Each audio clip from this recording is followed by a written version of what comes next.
All right, guys, so this video is going to be kind of like a summary to real IDs and CBDCs and why we should be opposed to them with every fiber of our being. So if there's someone that's kind of on the ropes about this or that doesn't know about it at all, go ahead and share the video with them. I'm going to try to break it down as easy and simplistic as I can. Okay, so let's start off by talking about a real ID, who wants it, why they want it, what it is, and what are some examples of it being used today, right? So a real ID is something that validates your identification using various different methods and technologies that are generally accepted as trustworthy.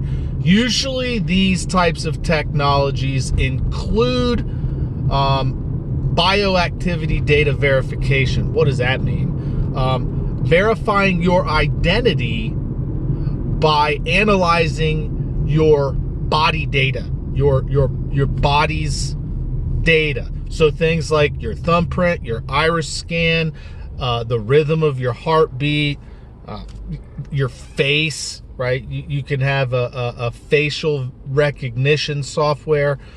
Those types of technology are called bioactivity verification or biodata verification methods. And the Real ID would have that incorporated in it. Now, on the surface, you might think, okay, well, that's not too bad. Why should I be concerned about that?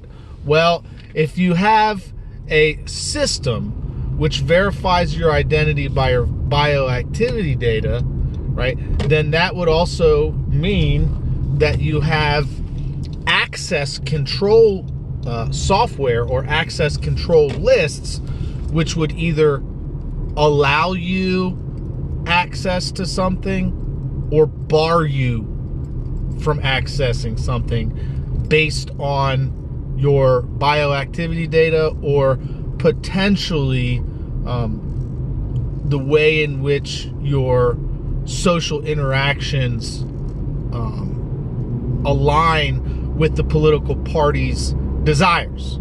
So an example of this occurring is in China, right? They don't, necessarily have a real ID per se. They have apps on their phone that monitor everything they do, and if they say something that's not accepted by the government or they do something that's not accepted by the government, their bioactivity data is it's a little profile that they have, that the government has.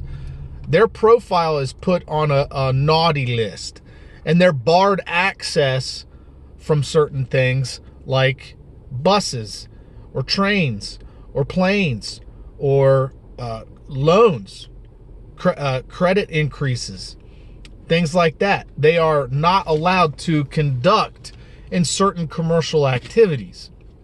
They're not allowed to live, basically, because they're saying something bad about the government, right? And all of those ultimate endings, they start with a real ID, okay? So, the real ID is something that DHS has wanted for over 10 years, okay? They've wanted it for a very long time. The reason why they haven't gotten it to the full extent that they want it, they've gotten some security features placed on ID cards. I'll give them that, but that's not the ultimate end of what they want to get out of the real ID, right? The reason why they haven't gotten the real ID is because it violates the Fourth Amendment, the right for you to be secure in your papers from unwarranted searches, right? Nobody can just come up to you and say, give me your ID for no reason. There has to be a reason, right? And so, you have to have a warrant for that kind of stuff. There has to be a warrant. It has to be warranted, right? So in order for DHS to get what they want, they've got to create a situation or a crisis that makes the people demand a real ID. So what is it that DHS is doing right now? They are bringing in tens of thousands of people every single day into the United States. They are helping them circumvent our border security. Why?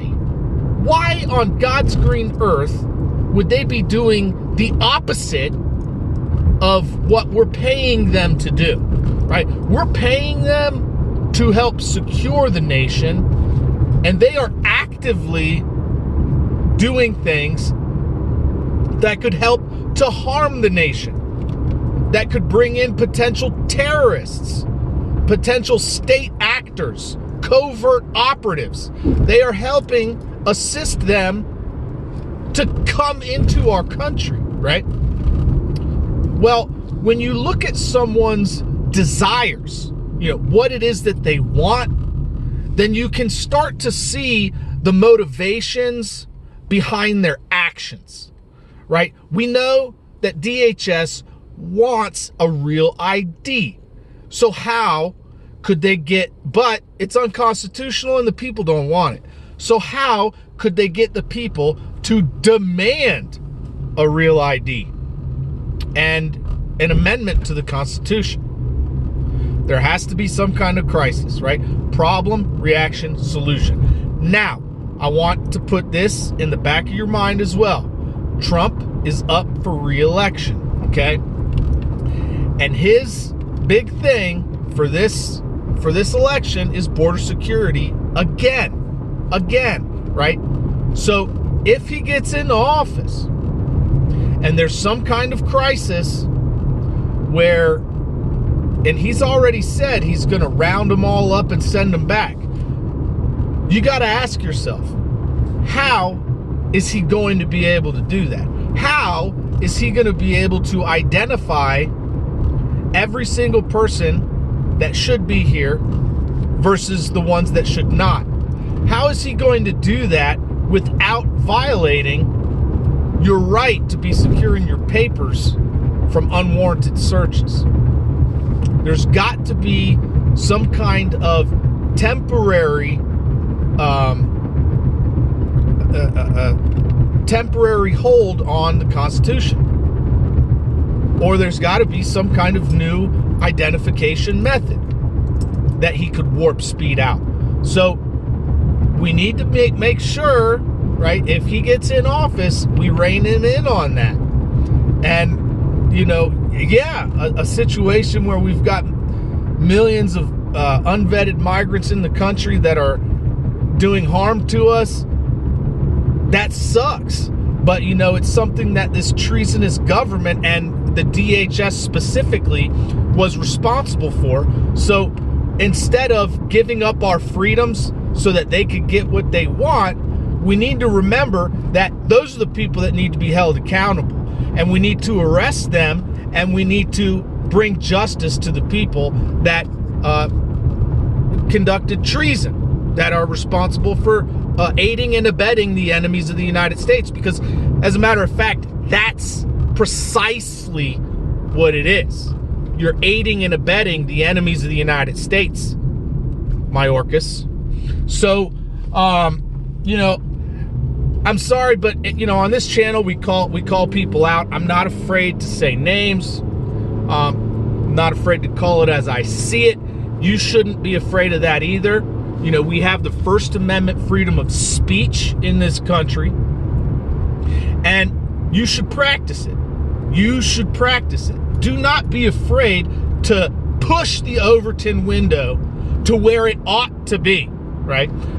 Traitors ought to be scared that justice is coming, right?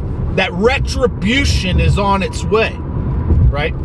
So, Mayorkas, you are a traitor, right? And everybody in DHS that are following these traitorous or these treasonous orders, you are also a traitor. You are also guilty of treason for aiding and abetting the enemies of the United States, right? In circumventing our security, in circumventing our border, right? All it takes is one or two cells to come through and conduct harm to this nation and have it be proven that they were brought in by DHS or that DHS facilitated it, and then I'm correct. What I'm saying will be validated. It just takes one terrorist to come through to validate what I'm saying and to make you all traitors. Keep that in the back of your mind. And rein Trump in if he gets elected. Do not let him warp speed out DHS's real ID, right? Because as soon as they implement this real ID on us, mark my words, they're going to put the blockchain, they're going to put the CBDC on it. And why do you think they call it a block and chain? They're mocking you. They are mocking you straight to your face, right? The CBDC uses blockchain technology. Everything you purchase is going to be monitored. It's going to be tracked. And if you say anything that they don't like, they're going to be able to shut off your wallet. They're going to be able to restrict you in what you can purchase. They're going to shut off your wallet. They're going to say you're no longer able to conduct business because of what you say, right? You're going to have this real ID. They're going to say you're no longer able to leave the city. There's going to be checkpoints on every single highway into and out of the city that you live in. Mark my words. Just like communist China. Just like the CCP have it right now in China. This isn't some, conspiracy theory. This is what governments are doing right now as we speak, and we need to resist it with every fiber of our being, even if it means inconveniences, suffering minor inconveniences to regain our freedom. Even if it means force deleting the Google apps off of our phone or disabling the NFC chip in our phone. Even if it means not being able to get a notification on YouTube videos or in our emails, or having to, God forbid, having to open up a browser to get to your email, or having to open up a browser to look at your bank account, or to look at YouTube, or to look at your favorite news website. God forbid we have to actually use a browser instead of an app. Guys, take your freedom back by force and make these demons afraid to face you. Stand up. There are ways that we can fight without inflicting harm on our enemies. We can fight peacefully. We can disable these apps. We can buy phones that don't have Android on them. There's a lot of things we can do that are not militant in nature, that are peaceful resistance. And we can have a revolution. We can. And we can bankrupt these assholes too. We can bankrupt them by boycotts and boycotts. So, anyways, guys, I don't want to go on a rabbit trail here. CBDCs, real IDs, they're all tied together, right? DHS has been wanting this for over 10 years, and it looks as though they are trying to create a crisis which would make the people demand a real ID. And if Trump gets in office, you had better believe that that is going to be his solution to whatever crisis comes as a result of the illegal immigration being facilitated by DHS. So keep that in the back of your mind. Don't let them do it. Resist with every fiber of your being. Thanks for watching. Thanks for listening. And as always, don't forget, help out your neighbors.